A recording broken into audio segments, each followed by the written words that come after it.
இல்லையா?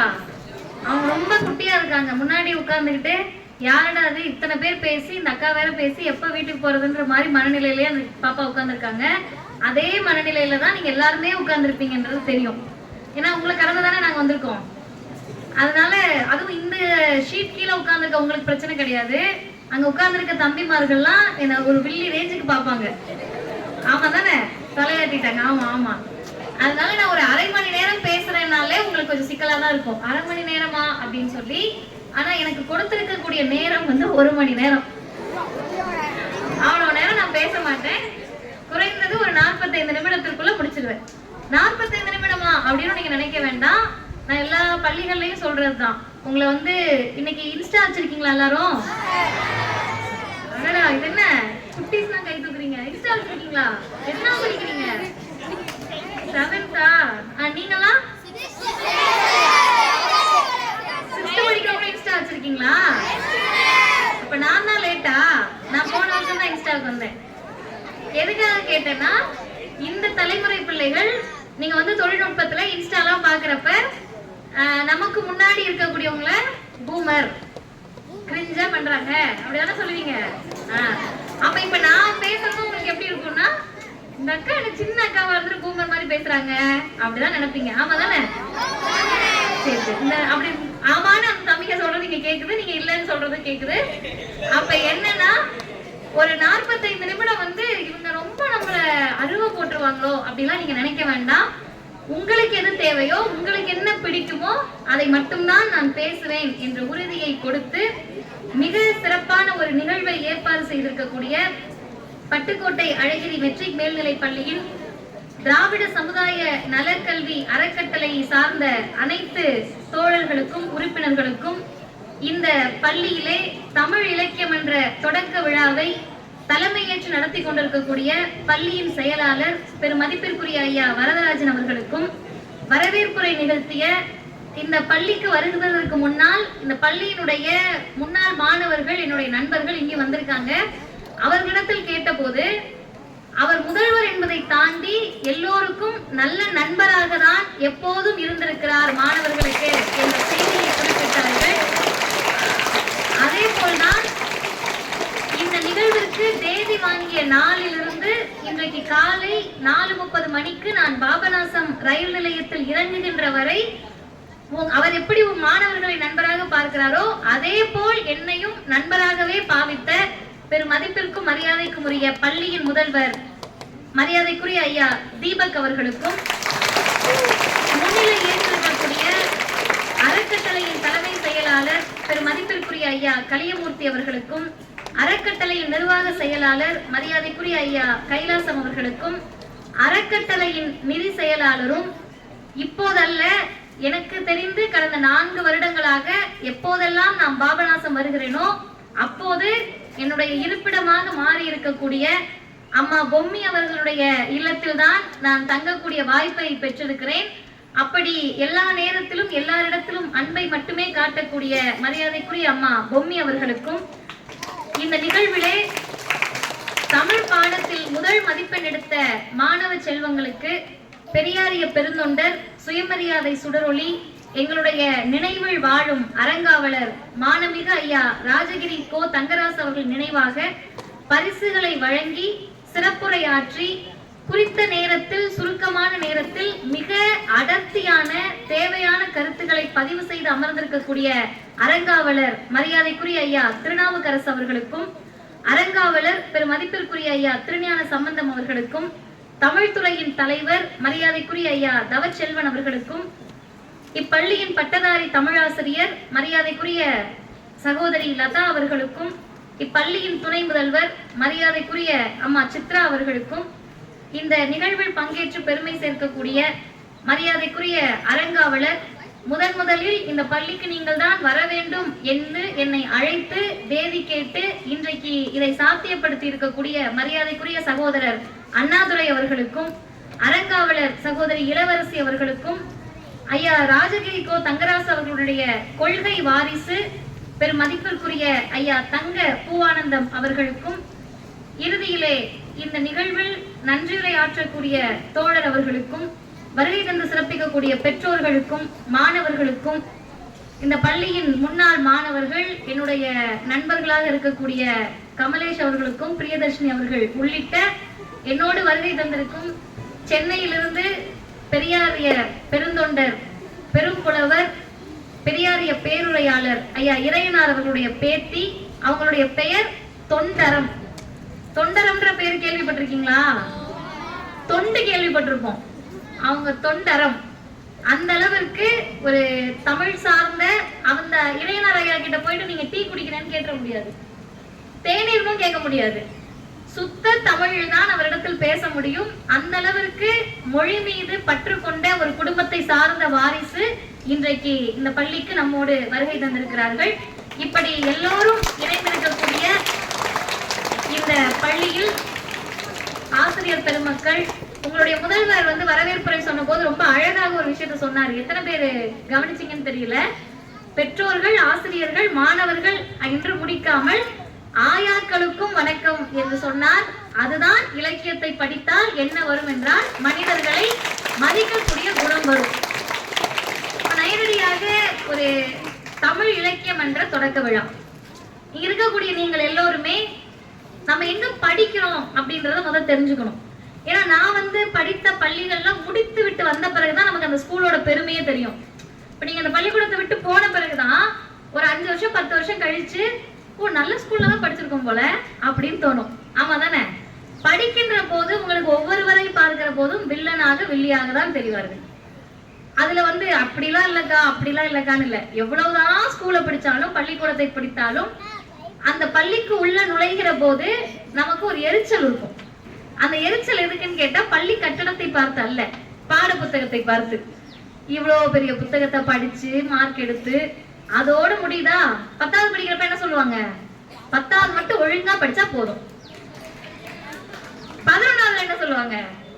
அது நீங்கெல்லாம் பரிதாபத்துக்குரியவர்கள். எங்களுக்கு 11வதுல பொது தேர்வு இல்ல, உங்களுக்கு 11வதுலயும் பொது தேர்வு இருக்கு. 11வது படிச்சா போதும். திரும்ப 12வது வரப்ப என்ன சொல்லுவாங்க? 12வது தான் வாழ்க்கையவே தீர்மானிக்கணும்வாங்க. 12வதுல நல்ல மதிப்பெண் எடுத்து கல்லூரி போன பிறகு விட்டுருவாங்களா? கல்லூரி போய் ஒழுங்கா படிச்சாதான் வேலை கிடைக்கும். சரி, வேலை கிடைச்ச பிறகு விட்டுருவாங்களா? வேலைக்கு ஒழுங்கா போகணும். நமக்கு பள்ளிக்கூடத்திலேயே சனி ஞாயிறு லீவு வேணும். வேலைக்கு போனோம்னா சனி ஞாயிறு லீவு கிடைக்குமா? அரசு வேலைக்கு போனா கிடைக்கும், இல்லைன்னா கிடைக்காது. அப்ப இந்த வாழ்க்கை நமக்கு எதை சொல்லுதுன்னு கேட்டா ஒரு மாயை தோற்றத்திலே வாழ்ந்துட்டு இருக்கோம். இந்த வருஷம் படிச்சா போதும், அடுத்த வருஷம் படிச்சா போதும், அதெல்லாம் கிடையாது.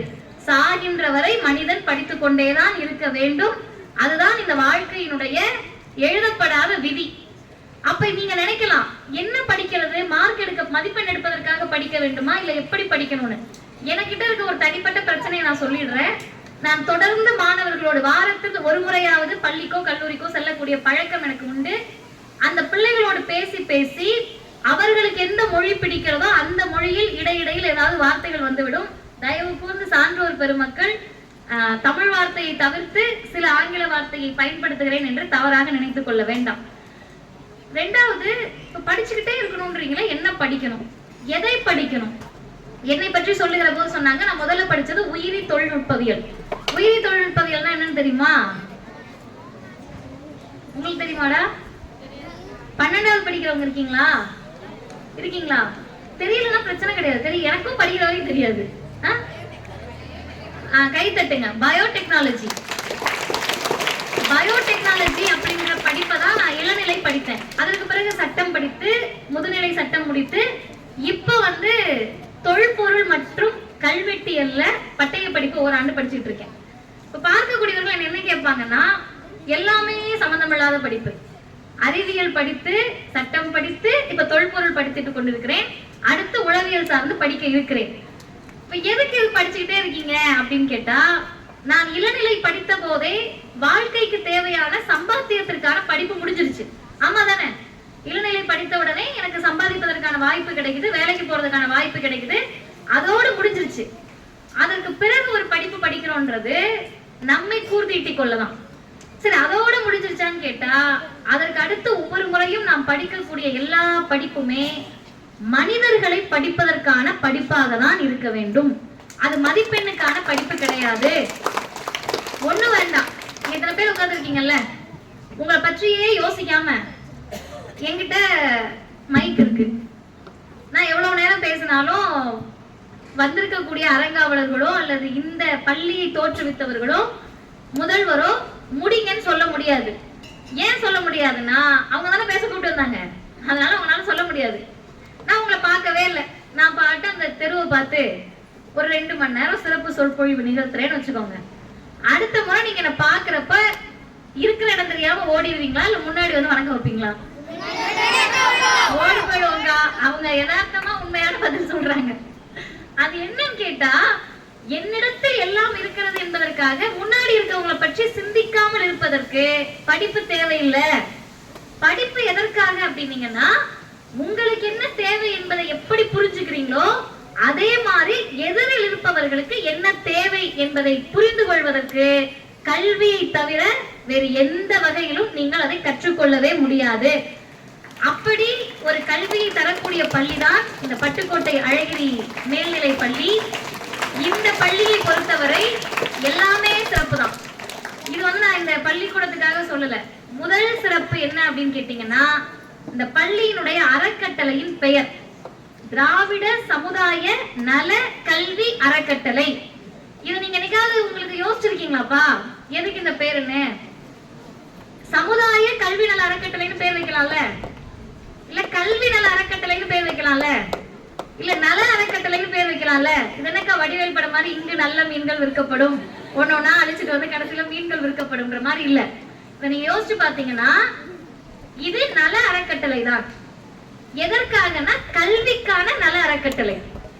அந்த கல்வி யாருக்கானதுன்னா இந்த சமுதாயத்திற்கானது, சமுதாய கல்வி அறக்கட்டளை. சரி, சமுதாயத்தில் இருக்கக்கூடிய எல்லோருக்குமானதான்னு கேட்டா திராவிட சமுதாய நல அறக்கட்டளை என்று சொன்னால் இங்கு உட்கார்ந்து இருக்கக்கூடிய பிற்படுத்தப்பட்ட, மிகவும் பிற்படுத்தப்பட்ட, பட்டியலின, பழங்குடியின, எல்லா மதத்தை சார்ந்த தமிழ்நாட்டில் வாழக்கூடிய திராவிடர்களுக்கான பள்ளியாக உருவாக்கப்பட்டதுதான் இந்த பட்டுக்கோட்டை அழகிரி மெட்ரிக் மேல்நிலை பள்ளி. இரண்டாவது, நீங்க இப்ப கிடையாது, இன்னும் ஒரு 10 வருடம் கழித்து மிகப்பெரிய பேச்சாளராக நிச்சயம் உருவாவீங்க, மிகப்பெரிய எழுத்தாளராக உருவாவீர்கள், மிகப்பெரிய கருத்தாளராக உருவாவீர்கள், மிகப்பெரிய தலைவர்களாக வருவீர்கள். அப்படி வருகிற போது எந்த பள்ளியில் படித்தீர்கள் அப்படின்றதுதான் முதல் கேள்வியாக இருக்கும். இப்ப எங்களுக்கு இப்படிப்பட்ட ஒரு பெயர் தாங்கிய பள்ளியில் படிக்கக்கூடிய வாய்ப்பு கிடைக்கல. ஆனா நீங்கள் நெஞ்சை நிமிர்த்தி சொல்லலாம், நீங்க மதிப்பெண் முட்டை மார்க் கூட வாங்கிருக்கலாம். நல்லா எழுதி வச்சுக்கோங்க. 35 மதிப்பெண் கூட நீங்க எடுத்திருக்கலாம், 45 கூட எடுத்திருக்கலாம். முதல் முறை பரீட்சையில் தவறி அடுத்த முறை கூட தேர்ச்சி பெற்றிருக்கலாம். ஆனால் 10 வருடம் கழித்து அல்லது 5 வருடம் கழித்து உங்களிடத்தில் யார் கேட்டாலும் நெஞ்சை நிமிர்த்தி சொல்லலாம், பட்டுக்கோட்டை அழகிரி மெட்ரிக் மேல்நிலை பள்ளியில் படித்தேன். என்ன காரணம்னா அந்த பெயர் என்பது உங்களுக்கான சிறப்பு அல்ல, ஐயா பட்டுக்கோட்டை அழகிரி அவர்களுக்கான சிறப்பை இந்த பள்ளியின் பெயர் தாங்கி நிற்கிறது. உங்க எல்லாருக்கும் தெரியுமா பட்டுக்கோட்டை அழகிரி யாருன்னு? தெரியுமா? உங்களுக்கு தெரியுமா? சும்மா சொல்லுங்க. நான் வந்து பேசிக்கிட்டே இருக்க மாட்டேன், நீங்க தூங்கிடுவீங்க, அதனால உங்ககிட்ட இடையில கேள்வி கேட்பேன். சொல்லுங்க சொல்லுங்க. தாரா சொன்னா தவறே கிடையாது. உங்களுடைய ஆசிரியர்கள் எதுவும் சொல்ல மாட்டாங்க, நான் உங்களை மேடையில ஏத்தி காலம் திருக மாட்டேன், எதுவும் பண்ண மாட்டேன். உண்மைதானா? சரி. அவங்க என்ன பண்ணாங்க? பெரியார் கூட இருந்தாரா? பிளெக்ஸ்லயா இல்ல உண்மையாவே இருந்தாரா? சரி. அவரை பத்தி வேற என்ன தெரியும்?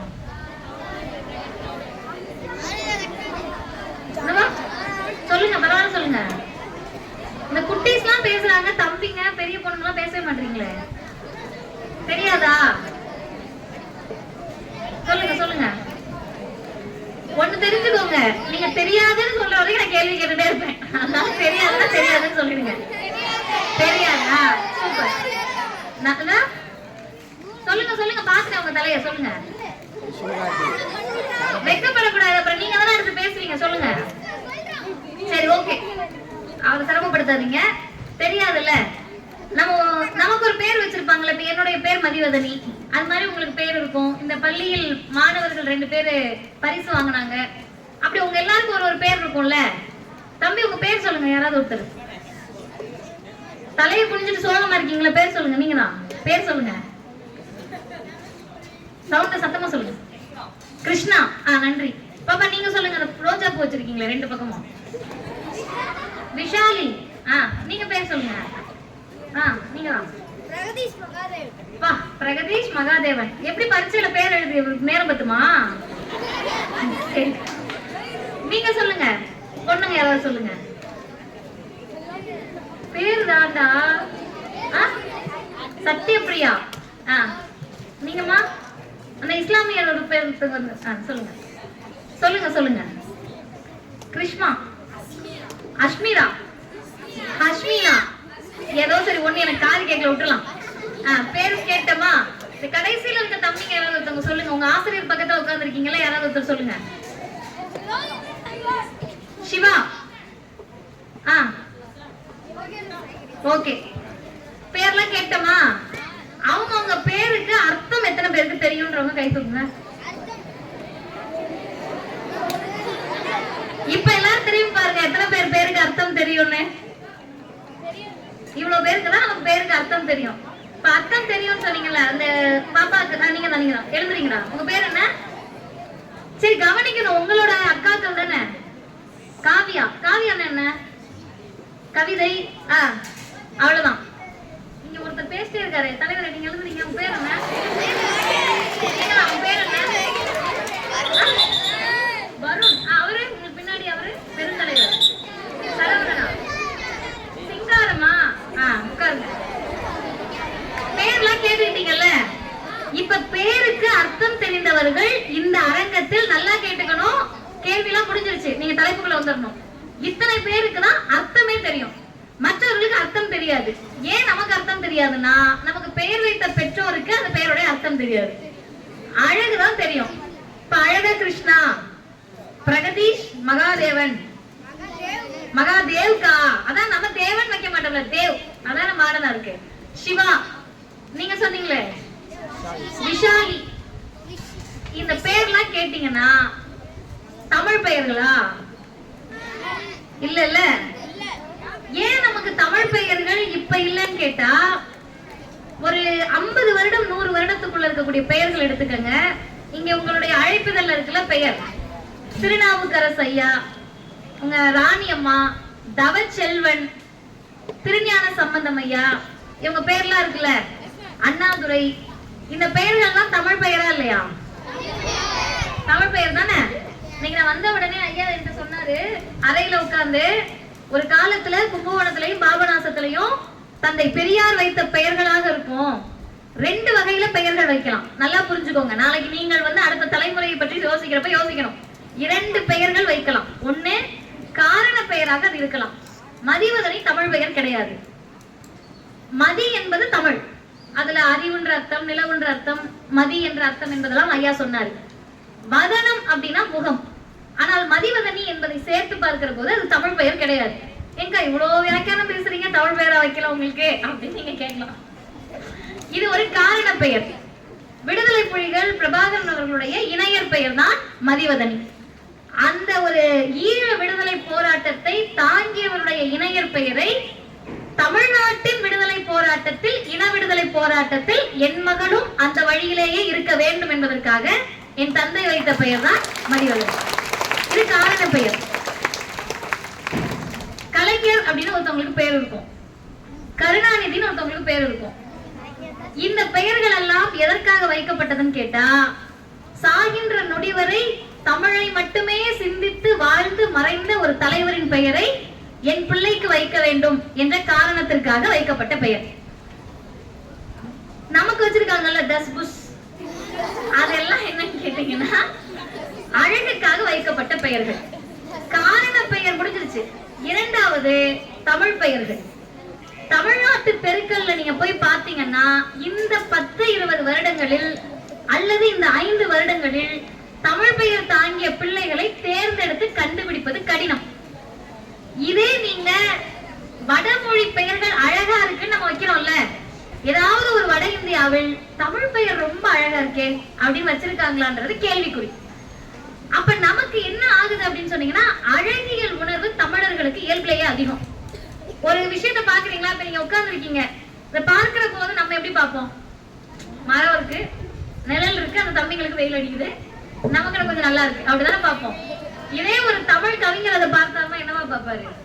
தலைவன் வந்தார், தலைவி வந்தார், மரத்துக்கு அடியில் நின்றார், நிழல் வந்தது, நிழல் வருகிற போது இருவரும், அப்படிதானே கவிதை எழுதுவாங்க.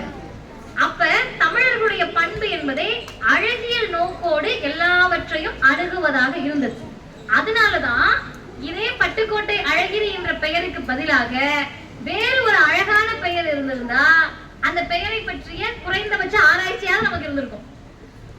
இவ்வளவு வருடமாக படிக்கிறோம், ஒரு 12 வருடம் படிக்கிறோம், 5 வருடம் படிக்கிறோம்னா அந்த பெயர் எதற்காக என்பதை நீங்கள் தெரிந்து கொள்ள வேண்டும். ஒரே ஒரு உதாரணத்தை மட்டும் சொல்லுறேன். யாருடைய பெயர் தாங்கிய பள்ளியில் நீங்க படிக்கிறீங்கன்னு எனக்கு தோல்ல துண்டு போட்டாங்களா? உங்கள் பள்ளிக்கு வரக்கூடிய எல்லாருக்குமே தோல்ல துண்டு போடுவாங்களா? தோல்ல துண்டு போடுறது காசு விரயமா இல்ல நல்லதா? நல்லது. காசு வேஸ்ட் எல்லாம் கிடையாது. அது எது துண்டு போடுறாங்க? மரியாதை. சூப்பர். மரியாதைக்காக தான். வேற ஏதாவது காரணம் இருக்கா? அவங்கதான் சிறப்பு விருந்தினர் தெரிய வேண்டாமா? உண்மையாவே கை தட்டுங்க. அவர் அழகா பதில் சொல்றாரு. எல்லாரும் உட்கார்ந்து இருக்காங்க. யாரு சிறப்பு விருந்தினர் எப்படி தெரியுது? அதுக்காக துண்டு போடுறாங்க. தோளில் துண்டு போடுவது அப்படின்றது இன்றைக்கு ரொம்ப எளிமையான காரியம். இப்ப அழகா அந்த பாப்பாவை கூப்பிட்டு தோல்ல துண்டு போட போனாங்க. அவங்களுடைய தந்தை வந்தாரு.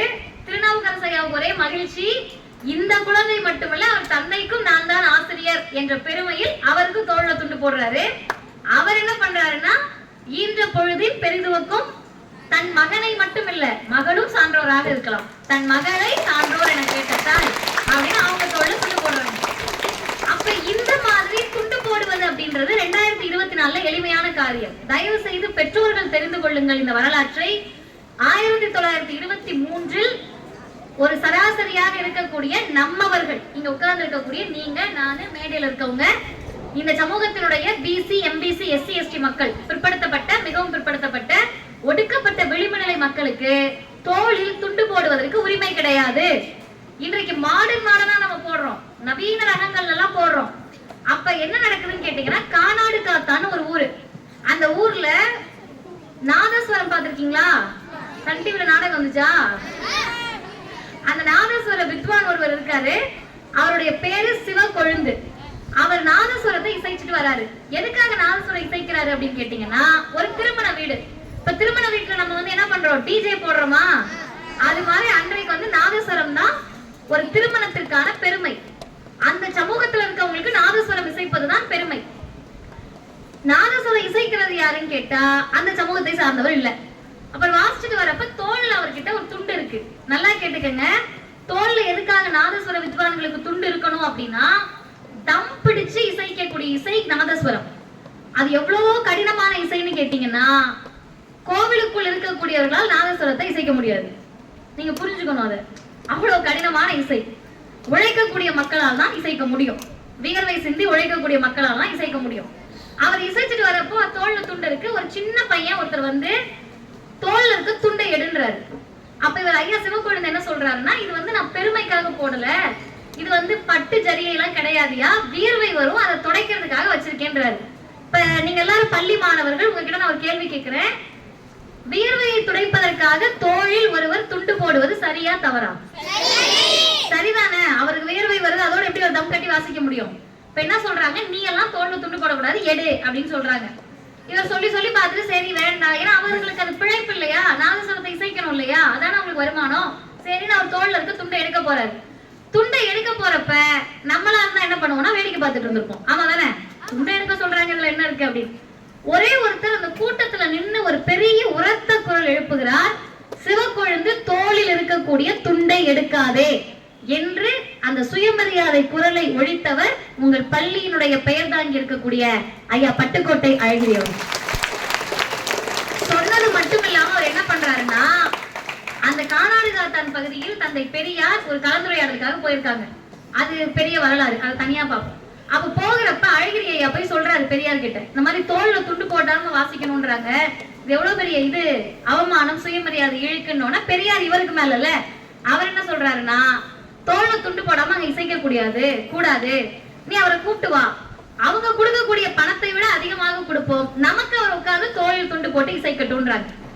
அப்ப இவங்களை கூப்பிட்டு வந்த உடனே அந்த திருமண வீட்டுக்காரவங்களுக்கு அது கௌரவ குறைச்சல் ஆயிடுது. ஐயோ, இசை இல்லாமல், நாதஸ்வர இசை இல்லாமல் எப்படி இசைப்பது அப்படின்னு அவங்க போய் கேட்கிறாங்க. அப்ப பெரியார் சொல்லுகிறார், ஐயா பட்டுக்கோட்டை அழகிரி அவர்கள் சொல்லுகிறார், தோளில் துண்டோடுதான் சிவக்கொழுந்து இசைப்பார், இஷ்டம்னா கூட்டுப்போ இல்லனா விட்டுரு. அப்படி உரிமை குரல் எழுப்பியதன் விளைவாக எந்த சிவக்கொழுந்து ஐயாவுடைய தோல்ல இருக்கக்கூடிய துண்டை எடுக்க சொன்னாங்களோ அதே தோளில் துண்டை வைத்தே இசை கச்சேரியை நடத்தியது நம்முடைய வரலாறு. இன்னும் உங்களுக்கு சொல்றேன், அன்று இடுப்பிலிருந்து தோளுக்கு ஏறிய நம்முடைய துண்டுகள் இன்றைக்கு வரை நம்முடைய தோளிலேயே இருக்கிறது என்றால் அதற்கு காரணம் தமிழ்நாடும் இந்த திராவிடம் என்ற சொல்லும் இன்றைக்கு நீங்கள் படித்துக் கொண்டிருக்கக்கூடிய இந்த பள்ளியின் பெயர் தாங்கிய ஐயா பட்டுக்கோட்டை அழகிரி அவர்களும். இப்ப நீங்க யோசிக்கணும், நம்முடைய தோளில் ஏற்றப்படக்கூடிய துண்டுகள் சிறுவர் தொடங்கி பெரியவர் வரை, சிறப்பு விருந்தினர் வரை, இந்த துண்டு என்பது பணம் அல்ல, துண்டு என்பது பெருமை அல்ல, துண்டு என்பது மிகப்பெரிய நேர விரயம் கிடையாது.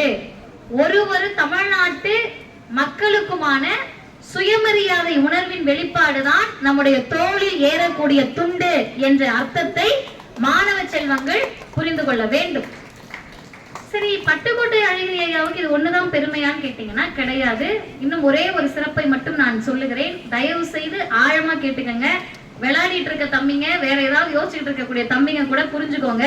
நாளைக்கே இலக்கிய மன்றத்தில் பேச்சாளரா வந்தீங்கன்னா இதையெல்லாம் பேசி நீங்கள் நல்ல மதிப்பெண்ணை ஸ்கோர் பண்ணிடலாம்.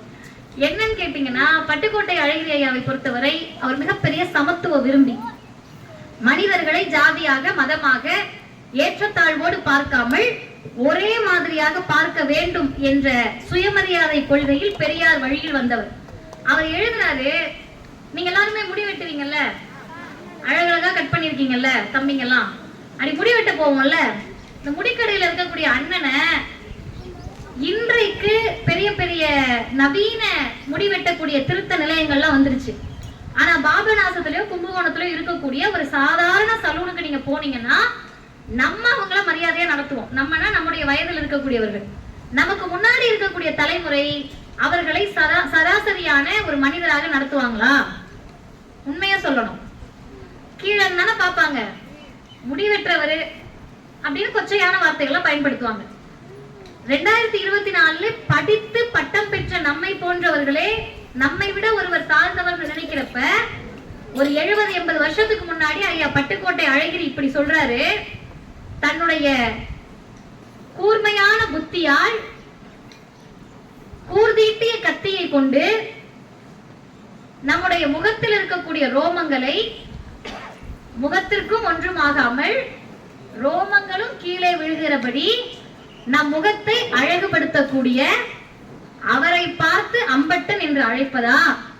நம் முகத்தை சரியாக மாற்றி நம்மை அழகுபட காட்டக்கூடிய அவர் சான்றோன் அல்லவா என்று பட்டுக்கோட்டை அழகிரி ஐயா கேட்கிறார். ரொம்ப சாதாரணமான விஷயம். அவர் நினைக்கிறாரு, நீங்க ரொம்ப பேசிக்கிட்டே இருக்கீங்க, முடி வெட்டுறப்ப அரைமண்டை ஆக்கி விட்டா என்ன பண்ணுவோம்? ரொம்ப சாதாரணமா யோசிங்களேன். அடிச்சிருவியா? ஐயோ, சரி, இல்ல நான் இந்த கேள்விக்காக தான் கேட்டேன். அப்படி ஆக்கிட்டு அடிச்சிருவாங்க நம்ம. அதே நேரத்துல நம்ம அவரை பார்த்து தாழ்ந்தவன்னு சொல்றப்ப அவருக்கு வந்து அவனை திரும்ப அடிக்கணும்ல. ஆனா அவங்க அடிக்கவே இல்லைல்ல. அப்ப அவர்கள் திருப்பி அடிக்காத போது நீ கேள்வி கேள், உனக்காக நான் கேட்கிறேன் என்று நின்ற மாநிலம் தான் தமிழ்நாடு, நின்ற இயக்கம் தான் திராவிடர் இயக்கம், நின்ற தலைவர் தளபதி தான் ஐயா பட்டுக்கோட்டை அழகிரி அவர்கள். இவ்வளவு பெருமை தாங்கிய ஒரு பள்ளியில் படிக்கக்கூடிய மாணவ செல்வங்களே, இப்பதான் தலைப்புக்குள்ளே வரீங்களாக்கா அப்படின்னு நீங்க பயப்பட வேண்டாம். இவ்வளவு நேரம் நான் பேசியது தலைப்பு தான். இப்படி இருந்தவர்கள் எல்லாம் இலக்கியத்தை எப்படி பார்த்தார்கள்? நீங்க இவ்வளவு தலைவர்கள் சொல்றீங்களே, இவங்க எல்லாம் இலக்கியத்தை எப்படி பார்த்தார்கள்னா, எனக்கு முன்னாடி உங்களுடைய பள்ளியின் செயலாளர் ஐயா அருமையா ஒரு கருத்தை ரொம்ப சுருக்கமா சொன்னாரு. அதை நான் ஆழமா சொல்ல விருப்பப்படுறேன். மொழி அப்படின்றது என்னப்பா? டக்கு டக்குன்னு கேள்வி கேக்குறீங்க, யோசிக்கவே விட மாட்டீங்களா? லாங்குவேஜ். நீங்க என்னன்னா சொல்லலாம். லாங்குவேஜ் அடையாளம். தாய்மொழி. தமிழ் மொழி பெருமை. சொல்லுங்க அந்த பாப்பா, எழுதுறீங்களா? பேசுவதற்கு பயன்படுவது. சூப்பர். நீங்க எல்லாம் ஸ்பெஷல் கிளாஸ்ல உட்கார்ந்த மாதிரி உட்கார்ந்துருக்கீங்களேம்மா, சொல்லுங்க. சரி, ஓகே. அடையாளம் பெருமை. இப்ப நான் சொல்றது சொல்லுங்க. இருங்க பெற்றோர் யாரோ சொல்றாங்களா? இல்ல, சரி விடுங்க, உட்காருங்க தம்பிங்களா, உட்காருங்க. படம் பாக்குற எஃபெக்ட்ல பாத்துட்டு இருக்கீங்க, நான் பேசுறது என்னன்னு கேட்டா, தமிழ் என்பது பெருமை, அடையாளம். மொழி என்பது தமிழ் மொழி. இன்னும் யாரோ ஒருத்தர் ஒரு இது லாங்குவேஜ் அப்படின்னு ஆங்கிலத்திலேயே சொல்ற. நீ கணிதம்னா என்ன, மேக்ஸ்னா என்ன கணிதம் அப்படின்ற ரேஞ்சுக்கு நம்ம பதில் சொல்றோம். நல்லா கேட்டுக்கோங்க, நான் சொல்றது சரியா நீங்க பார்க்கணும், தவறா இருந்தா அக்காவை சரி பண்ணணும், சரியா?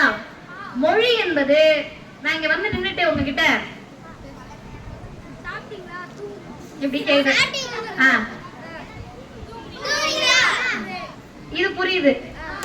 வேற ஏதாவது நான் 1 மணி நேரம் சைகையிலே பேசுறேன், புரிஞ்சிருமா? புரியாது, கொஞ்சம் புரியும். இந்த சாப்பிட்டியா தூங்கினையாலாம் இயல்பானது. நான் வந்து ஒரு சங்ககால இலக்கிய பாடல சைகையிலே பாடி காட்டுறேன், எப்படி இருக்கும்? ஏற்கனவே ரொம்ப அற்புதமா இருக்கு, அப்படி இருக்கும். அப்ப மொழி என்பது நான் என்ன உணர்கிறேன் அப்படின்றத மற்றவருக்கு சொல்லக்கூடிய ஒரு கருவி, அது ஒரு டூல். நான் இப்ப நினைக்கிறேன் உங்ககிட்ட சொல்றதுக்கு எனக்கு ஒரு கருவியாக இது பயன்படுது. இப்போ எளிமையா சொல்றேனே, பள்ளிக்கூடத்துல உங்க வகுப்பறையில உட்கார்ந்துருக்கீங்க, பக்கத்துல ஒரு மாணவர் உட்கார்ந்துருக்காரு. நீயும் உங்க நண்பரும் பயங்கர உரையாடல் புலவர்களுக்குள்ள பேசிக்கிட்டே இருக்கீங்க. ஆசிரியர் பார்த்து அமைதியா இருக்க சொல்றாங்க, மிரட்டுறாங்க, திட்டுறாங்க, எது செஞ்சு பார்த்தாலும் நீங்க பேசிட்டே இருக்கீங்க. இந்த மாதிரி அடிக்க வராங்க. கடைசியா முதல் நாள் அடி வாங்கிடுறீங்க. 2வது நாள் உங்க நண்பர்கிட்ட பேசாம எப்படி அதை செஞ்சு காட்டுவீங்க? ஒண்ணு எழுதி திருட்டுத்தனமா காட்டுவோம், இல்லன்னா என்ன பண்ணுவோம்? சைக்கிளை காட்டுவோம். கொஞ்ச நாள் அமைதியா இரு, உன்னால நான் கேட்டேன், என்னால நீ கிட்ட அமைதியா இரு அப்படின்னு சொல்லுவோமா? அப்ப இந்த நண்பன் கிட்ட உடனடியாக ஒரு செய்தியை பள்ளி வகுப்பறையிலே சொல்ற அளவுக்கு நமக்கு என்ன ஆர்வம்? முடிச்சிருவாங்க, மிஸ் போன பிறகு சொல்லலாம்ல, ஏன் உடனே சொல்றோம்? இப்ப நான் பேசிட்டு இருக்கப்ப உங்களுக்கு நிறைய தோணும், இந்த அக்காவுக்கு வேற எல்லாரும் தெரியுறாங்க, இங்க இருக்கிற தம்பி நான் முடிச்ச பிறகு நம்ம 2 பேரும் பேசுவோம்ல. அப்ப நம்ம வந்து பேசிட்டே இருக்காருல, என்ன வேகம் மனிதர்களுக்கு வருது? என்னன்னா மனசை பற்றுச்சு, சொல்லணுமா வேணாமா? சொல்றதுக்கு நமக்கு ஒரு கருவி வேணும்ல. கத்தி எடுத்துட்டு போய் சொல்ல முடியுமா? வாயில தான் சொல்ல முடியும். அப்ப மொழி என்பது நாம் நினைப்பதை மற்றவர்களுக்கு சொல்லக்கூடிய கருவி அப்படின்னு நான் நினைக்கிறேன். அது சரியா தவறா? அதான் பெரியார் சொல்றாரு, மொழி என்பது நீங்கள் மற்றவர்களிடத்தில் பேசுவதற்கு பயன்படும் உங்கள் கருத்தை சொல்வதற்கான கருவி. இப்ப அடுத்து நான் ஒண்ணு சொல்றேன், அது சரியா தவறான்னு சொல்லுங்க. சண்டை நடக்குது 1932ல. அதுக்கு முன்னாடி பழங்கால போர்கள் நடக்குது. நல்லா கேட்டுக்கோங்க, நீங்க எல்லாம் தமிழ் படிக்கக்கூடிய மாணவர்கள். போர் நடக்கிறப்ப வாள் எடுத்துட்டு போய் சண்டை போடுவாங்களா? திரும்ப 1932, 45, 47 சுதந்திர போராட்டம், உலக போர்கள்ல குண்டு வீசினாங்களா? பீரங்கி வச்சிருந்தாங்களா? இப்ப வாள் வைத்து சண்டை போடுவோம் வா அப்படின்னு உலக போருக்கு யாராவது அழைக்க முடியுமா? ஏன்னா அவங்க பீரங்கிக்கு மாறிட்டாங்க. இல்ல நான் வாள் தான் என் பெருமை அப்படின்னு உட்கார்ந்துருக்க முடியுமா? இப்ப எதிர் நாட்டுல இருக்கக்கூடியவங்க, மற்ற நாடுகள்ல இருக்கக்கூடியவங்க துப்பாக்கி எடுத்துட்டு வந்து நம்ம கிட்ட சண்டை போட வராங்க. இப்ப நம்ம சொல்றோம் வாள் என்பது தமிழர் பெருமை, மூவேந்தர்கள் ராஜராஜ சோழன்ல இருந்து சேரன்ல இருந்து பாண்டியன் வரை வாழ் வைத்துதான் சண்டையிட்டார்கள், நாங்கள் வாழ் வைத்துதான் சண்டையிடுவோம் அப்படின்னு சொல்ல முடியுமா? நீ வாழ தூக்கத்துக்குள்ள சுட்டுட்டு கிளம்பிடுவாங்க. அப்ப இப்ப இருக்கக்கூடியதுல என்ன பண்ணுவோம்? துப்பாக்கி வச்சிருக்கோம், ஏவுகணைகள்லாம் வந்துருச்சு, மிகப்பெரிய போர்க்கருவிகள்லாம் வேற வேற நாகரிகமா வந்துருச்சா? இப்ப ஒரு கேள்வி கேட்கிறேன், ஒரு காலத்திற்கும் ஏற்றவாறு கருவிகள் மாற்றப்படுவது, புதுமைப்படுத்தப்படுவது சரியா தவறா? தவறா? யார் தவறுன்னு சொன்னது? சும்மா சொன்னியா? விளையாண்டியா? சரி, அப்ப சரி. இப்ப அடுத்த கேள்வி, அதே போல் மற்றவர்களிடத்தில் நம்முடைய கருத்தை, உணர்வை பதிவு செய்யக்கூடிய கருவியாக இருக்கக்கூடிய தமிழ் மொழி புதுமைக்கு ஏற்றவாறு மாற்றப்பட வேண்டுமா அல்லது பழமையிலேயே இருக்க வேண்டுமா? சத்தமா சொல்லுங்க. மாற்றப்பட வேண்டும். சரி, மாற்றணும். எப்படி மாற்றணும்னு கேட்டா, இன்னைக்கு பாடல்கள் வருதுல்ல, அடிடாவல, குத்துடாவல, வெட்டுடாவல, அப்படி மாற்றப்படக்கூடாது. அது என்னன்னு கேட்டா வன்முறை, சமூகத்தை சீரழிக்கக்கூடிய வன்முறைகள். அப்படி தமிழ் மொழி மாற்றப்படக்கூடாது. இன்னைக்கு பாடல்கள் வருதுல்ல, ஏதாவது பாடல் பாடுங்கப்பா. பாடு, சும்மா பாடு, ஒன்னும் பிரச்சனை இல்லை. உங்கள் மனநிலை எனக்கு நல்லா தெரியும். நான் வந்து 1 மணி நேரம் 4 சங்ககால பாடல்களை பாடி இலக்கிய மன்றத்தை திறந்து வச்சு போயிட முடியுமா? போக முடியும்லப்பா. ஏதாவது கேள்வி கேட்பீங்களாண்ணே? பேசுனீங்கன்னா உங்க ஆசிரியர்கள் வந்துருவாங்க. அதனால நான் வந்து 4 சங்ககால இலக்கிய பாடல், 10 திருக்குறள், இன்னைக்கு இருக்கக்கூடிய நவீன இலக்கியத்தை பாடிட்டு போயிட முடியும். அது தேவையல்ல. நான் முடித்துட்டு போறப்ப உங்களுக்கு 10 செய்தியாவது நல்ல செய்தி போய் சேரணும். அப்ப உங்களுடைய உளவியலுக்கு ஏற்ற மாதிரி தான் நான் பாட முடியும், பேச முடியும். மாஸ்டர் படம் பாத்தீங்களா?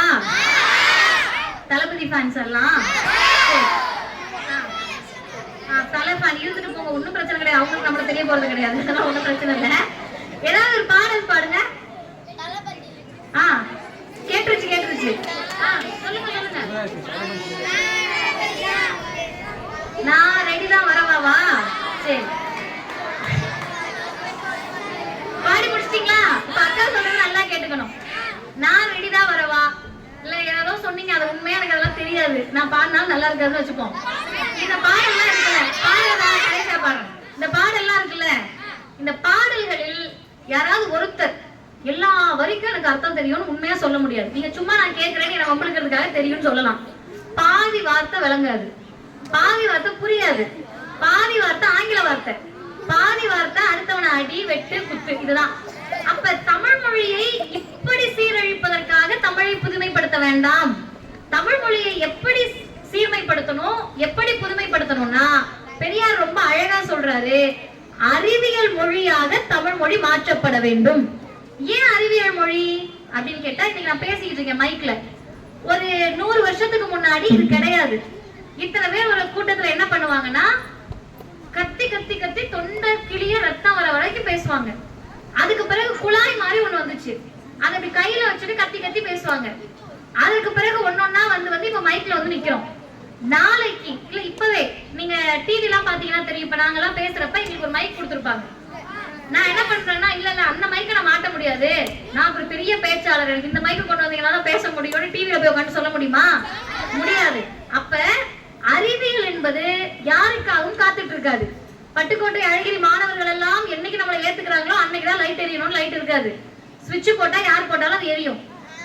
பட்டுக்கோட்டை அழகிரி மாணவர்கள் ஏற்றுக்கொள்ளக்கூடிய வரையில் மைக் வந்து பேசாதுன்னு இல்ல, அறிவியல் அதனுடைய வேலையை செய்து கொண்டேதான் இருக்கும். அப்ப பெரியார் ஏன் தமிழ் மொழி அறிவியல் மொழி ஆகணும்னு சொன்னாருன்னா, யார் ஏற்றுக்கொண்டாலும் ஏற்றுக்கொள்ளவில்லை என்றாலும் தமிழ் மொழி எப்போதும் சிறந்து நிற்பதற்கு அது அறிவியல் மொழியாக மாற வேண்டும் என்று சிந்தித்த தலைவர் தந்தை பெரியார் அவர்கள். இப்ப இந்த மொழியில் என்ன சிறப்பு இருக்கு? ஒரு இலக்கிய மன்றம் என்ன செய்யும்? இலக்கிய மன்றத்தை திறக்கிறீங்க சனிக்கிழமை. இங்க இருக்கக்கூடிய மாணவர்கள் 3 ரகம் இருப்பீங்க. முதல் ரகம் யாருன்னு கேட்டா, வகுப்பறையில் உட்கார்ந்து அறிவியல் பாடத்தையும் கணித பாடத்தையும் கேட்பதற்கு யாரோ ஒரு அக்கா சென்னையில வராங்க, அவங்க பேசுறத கேட்டுருவோம் அப்படின்ற மனநிலையில் முதல் ரகம் இருப்பீங்க. 2வது ரகம் எப்படி இருப்பீங்கன்னா, என்னவோ பண்ணிட்டு போங்க, 3 மணி நேரம் வகுப்பு இல்லை, அது என்ன நடந்தாலும் சரி நாங்க உட்கார்ந்து எதையாவது செஞ்சுட்டு இருப்போம், நம்ம தம்பிங்கள கொஞ்சம் பேர் மாதிரி இருப்போம். 3வது ரகம் அவங்க எல்லாம் வந்து வேற லெவல். அவங்க எப்படி இருப்பாங்கன்னு கேட்டா, இந்த பேச்சு இல்ல, எந்த பேச்சு பேசினாலும் நீ ஒரு பாட்டு பாடு அப்படின்னு கேக்குற மாதிரி, பாட்டு தானே பாட சொன்னேன் நீ பாட்டு பாடுறன்ற மாதிரி யாரோ பேசிட்டு போட்டோம். நம்ம வந்த வேலை என்ன, கிளாஸ் கட் ஆயிடுச்சு, நம்ம பாட்டு அமைதியா உட்காந்துருக்கோம் அப்படின்னு அமைதியாக உட்கார்ந்து இருக்கக்கூடிய தோழர்கள். இந்த 3 ரகத்தை தாண்டி ஒரு ரகத்துல அதிகபட்சம் 10 பேர் இருப்பீங்க. என்ன பேசுறாங்கன்னு கேட்டுருவோம். நம்ம அடுத்த இலக்கிய மன்ற விழால முதல் பரிசு வாங்கி ஆகணும்ன்ற மாதிரி எங்களை மாதிரி ஒரு பரிதாபத்துக்குரிய 10 பேர் இருப்பீங்க. அப்படி இருக்கக்கூடிய மாணவர்கள் இதை தாண்டி வேற ஒருத்தவங்க இருக்க மாட்டோம். இப்ப நீங்க என்னன்னா, இலக்கிய மன்றம் எதுக்கு அப்படின்றது தெரிஞ்சுக்கணும். நீங்க எந்த ரகத்துல இருந்தாலும் சரி, ஒரு இலக்கிய மன்றம் என்ன செய்யும்? பள்ளிப்பாடம் இருக்கு, அறிவியல் படிக்கிறோம், வேதியியல் படிக்கிறோம், இயற்பியல் படிக்கிறோம், உயிரியல் படிக்கிறோம், விலங்கியல் படிக்கிறோம், கணிதம் படிக்கிறோம், புவியியல் படிக்கிறோம், வரலாறு படிக்கிறோம், பொருளாதாரம் படிக்கிறோம், வணிகவியல் படிக்கிறோம். இவ்வளோ படிக்கிறோமே, இது பத்தாம இந்த இலக்கியம் எதற்கு? இந்த இலக்கியம் எதற்கு அப்படின்றது நான் ஒரே ஒரு செய்தி சொல்றேன் உங்களுக்கு. ரோட்ல போயிட்டு இருக்கீங்க, ரோட்ல போயிட்டு இருக்கிறப்ப ஒரு நாய் வருது, நல்லா கேட்டுக்கணும். ஒரு நாய் வருது, நாய் அது பாட்டு போகிறப்ப நம்ம நாயை வம்பிழுப்போம். நாய் அது பாட்டு நம்ம மேல கடிக்க வர்றப்ப பயந்து ஓடுவோம், இல்ல என்ன பண்ணுவோம், கல் எடுத்து அடிப்போம். இப்ப நாய் நம்மை தொந்தரவு செய்யாத வரை நம்ம அதை தொந்தரவு செய்ய மாட்டோம். மாத்தி சொல்லணும்னா, நம்ம தொந்தரவு செய்யாத வரை நாய் நம்மளை தொந்தரவு செய்யாதுன்னு சொல்றாங்க. அப்படிலாம் கிடையாது, நான் கடி வாங்கியிருக்கேன், நான் இன்னும் அது தொந்தரவு எல்லாம் செய்யல. இப்ப நாயினுடைய பண்பு என்னவாக இருக்கிறதுனா கடிக்கும், அதுதான் நாயினுடைய பண்பு. இப்ப இந்த நாய் ஒரு தெருவுல வருது, அதே தெருவுல ஒரு மாடு வருது, அதே தெருவுல ஒரு மனிதர் நடந்து வர்றாரு. உண்மையா பேசணும், நல்லா கேட்டுட்டு பதில் சொல்லணும். அந்த மனிதர் நல்ல டிப்டாப்பா பயங்கரமா சட்டை பேண்ட் எல்லாம் உள்ள இன் பண்ணி வராரு. பார்ப்பதற்கு நல்ல படித்த ஒரு தோற்றத்தோடு வராரு. இன்னொரு மனிதர் கூன் வளைஞ்சு உடம்பெல்லாம் வியர்வையோட, பார்த்தாலே தெரியுது நாள் ஃபுல்லா வேலை பார்த்து அவர் குளிக்க கூட இல்லை, அழுக்கு சட்டையோட ஒரு அழுக்கு லுங்கியோ வேஸ்டியோ கட்டிட்டு கரை படிந்து வராரு. இப்ப இந்த நாயை நம்ம தொந்தரவு பண்ண மாட்டோம், அப்படிதானே? அது பாட்டு போவோம், நம்ம விட்டுருவோம். மாடு ரோட்ல வந்துச்சுன்னா அதை துரத்துவோம், இல்லைன்னா அதை விட்டுருவோம். இந்த 2 மனிதர்கள் வராங்கல்ல, இந்த 2 மனிதர்களுமே உங்க பக்கத்துல நெருங்கி நடந்து வர மாதிரி வராங்க. இப்ப அந்த டிப்டாப்பா வரக்கூடிய மனிதர் இடிக்கிற மாதிரி வந்தாருன்னா தான் தள்ளி போவோம். ஆனா அந்த கூன் வளைந்து வியர்வையோடு அழுக்கு சட்டையோடு வரக்கூடிய மனிதர் இடிக்க வரலனாலும் நகர்ந்து போவோமா இல்ல அமைதியா போவோமா? உண்மையாவே யதார்த்தமான மாணவர்களா இருக்கீங்க, நான் உங்களுக்கு கை தட்டுறேன். எந்த விதமான பொய்யும் இல்லாமல் உண்மையை பேசுறீங்க. நகர்ந்து போவோம். இப்ப இந்த வேதியியல் படிப்போ, உயிரியல் படிப்போ, விலங்கியல் படிப்போ, கணித படிப்போ சட்டை பேண்ட அழகா போட்டுட்டு வரக்கூடிய மனுஷனை மதிக்கிறதுக்கு கத்துக் கொடுக்கும். தமிழ் இலக்கியங்கள் எப்படி வந்தாலும் மனிதரை மனிதராக மதிப்பதற்கு கற்றுக் கொடுக்கும்.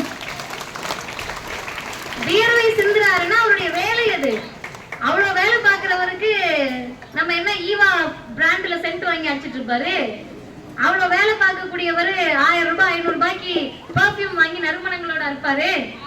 அந்த விவசாயியோ அல்லது அந்த முடிவெட்டக்கூடியவரோ அல்லது அந்த கூலி தொழிலாளியோ காய்கறி விற்கிறவங்களோ அல்லது டெய்லர் வேலை பார்க்கிறவங்களோ இங்க இருக்கக்கூடிய நமது பெற்றோர்களே நிறைய பேர் உழைக்கக்கூடியவர்களா இருப்பாங்க. அப்படி உழைப்பாளர்களுடைய உருவத்தை கொச்சைப்படுத்தக்கூடாது, கேவலப்படுத்தக்கூடாது என்ற உணர்வை தருவதுதான் இலக்கியத்தினுடைய வேலையாக இருக்க வேண்டும். சரி, இப்படிதான் நம்ம இலக்கியம் இருந்துச்சா அப்படின்னு கேட்டீங்கன்னா, ஒரு பாட்டெல்லாம் பாடி உங்களை போர் அடிக்க மாட்டேன், நல்லா கேட்டுக்கங்க. நல்ல சுவையான ஒரு கதை கேட்க எல்லாத்துக்கும் பிடிக்கும்ல. ஒரு தலைவன் இருக்காரு. அந்த தலைவன் என்ன பண்றாருன்னா காட்டு வழியில வராரு. காட்டு வழியில் வருகிற போது தலைவியை பார்க்கறதுக்கு ஒரு போருக்காக போறாரு. நம்மளுடைய இலக்கியம், சங்ககால இலக்கியமே அதானே. போருக்கு போவாரு, நம்ம ஏங்கிட்டு இருப்பாங்க, ஏங்கிட்டே இருப்பாங்க. வந்தாருன்னா மகிழ்ச்சி ஆவாங்க, இல்லைன்னா ஏங்கிக்கிட்டே இருப்பாங்க. இதுதான் அகநானூற்று பாடல்களா இருக்கும். இப்ப இதுல ஒரு பாடல் நல்ல சுவையானது. அப்படி தலைவன் வரப்ப நல்லா கேளுங்க. காட்டுக்குள்ள வருகிற போது தேர்ல வராரு.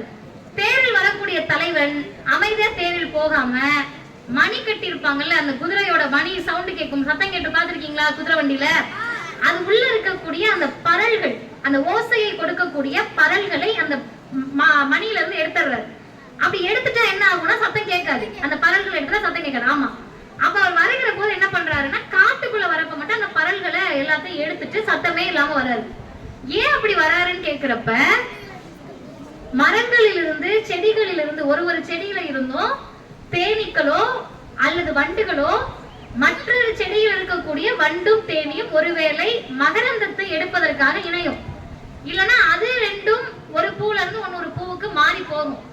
அப்படி இருக்கக்கூடிய சூழலில் அது அதனுடைய வேலையை பார்த்து கொண்டிருக்கிற போது இந்த மணியினுடைய சத்தம் கேட்டால் பயந்து அச்சப்பட்டு அந்த வண்டும் தேனியும் ஓடிரும். அப்ப அதனுடைய வாழ்க்கைக்கோ அதனுடைய சுக வாழ்க்கைக்கோ அதனுடைய வேலைக்கோ தடையாக என்னுடைய தேரின் மணி இருக்கக்கூடாது என்று சிந்தித்ததாக ஒரு அகநானூற்று பாடல் வரும். இப்ப கொஞ்சம் நீங்க யோசிச்சு பாருங்க.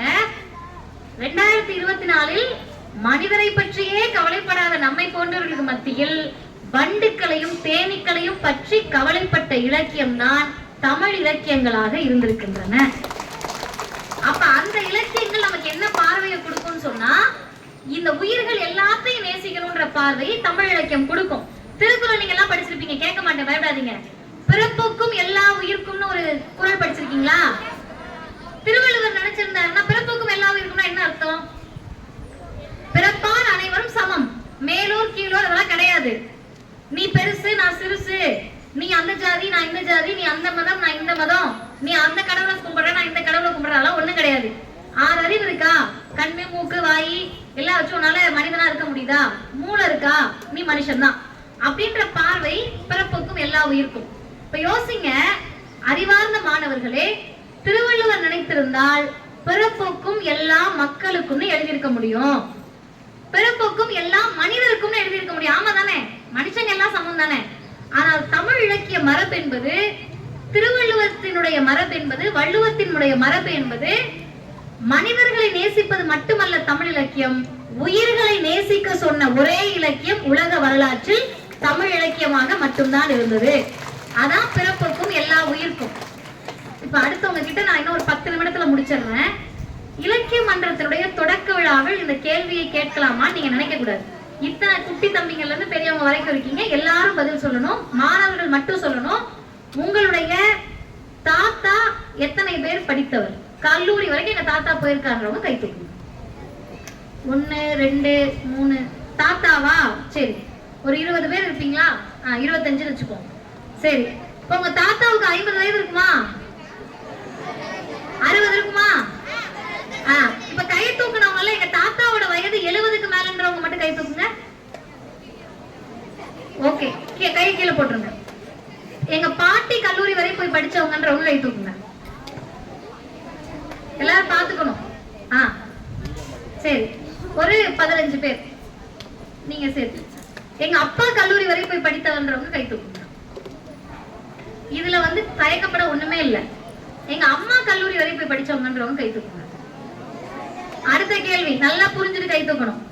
நீங்க படிக்க வரீங்க, எக்காரணத்தை கொண்டு நான் படிக்காம இருக்க மாட்டேன், என்னோட அடுத்த தலைமுறையையும் படிக்க வைப்பேன் என்று சொல்லுபவர்கள் மட்டும் கை தூக்கணும். ரொம்ப யோசிக்கிறவங்க யாரு? நான் படிப்பேன், கண்டிப்பா என் அடுத்த தலைமுறையை படிக்க வைப்பேன்றவங்க கை தூக்குங்க. பாத்துட்டீங்களா? திரும்பி எல்லாம் பாத்துக்கோங்க. இப்ப கையை கீழே போடுங்க. இது கேள்வி எதுக்குன்னா, 250 பேர் இருக்கக்கூடிய ஒரு பள்ளி அரங்கில் 70 வயதுக்கு மேல் இருக்கக்கூடியவர்கள் தாத்தா, அதாவது சுதந்திர இந்தியாவுக்கு முன்னாடி படிச்சவங்க வெறும் 15 பேர். 25 பேர்னு வச்சுட்டாங்க. அது திரும்ப சுதந்திர இந்தியாவோட 15ஆ குறைஞ்சிச்சு. பாட்டி ஒரு 15 பேர், 10ல இருந்து 15. ஏன்னா அவங்களுக்கு வயசு கேட்கல, வயசு கேட்டா அந்த கையும் கீழே போயிருக்கும். அப்பாமார்கள் 50ல இருந்து 70 பேர் படிச்சவங்க. அம்மாக்களும் அதே வகையில். தாத்தா படிக்கல, பாட்டி படிக்கல, அப்பா கொஞ்சம் பேர் தான் படிச்சிருக்காங்க, அம்மா கொஞ்சம் பேர் தான் படிச்சிருக்காங்க. ஆனா நானும் படிப்பேன், என் அடுத்த தலைமுறையையும் நிச்சயம் படிக்க வைப்பேன் என்று இந்தியாவிலேயே சொல்லக்கூடிய முதல் மாநிலமாக தமிழ்நாடு மட்டும்தான் இருக்கு. இதுல என்ன பெருமைன்னு கேட்டீங்கன்னா, இன்னைக்கு நமக்கு படிக்கிறதுக்கு அவ்வளோ கஷ்டமா இருக்கும். வேதியியல் புத்தகத்தை எடுத்தாலே தலைவலி, ஜுரம் எல்லாம் சேர்த்து வந்துடும். ஆமா, கணித புத்தகத்தை எடுத்தோம்னா அதுக்கு மேல என்ன வியாதி இருக்கோ அதெல்லாம் வந்துடும். ஆமா, எல்லாருக்கும் அப்படிதான்.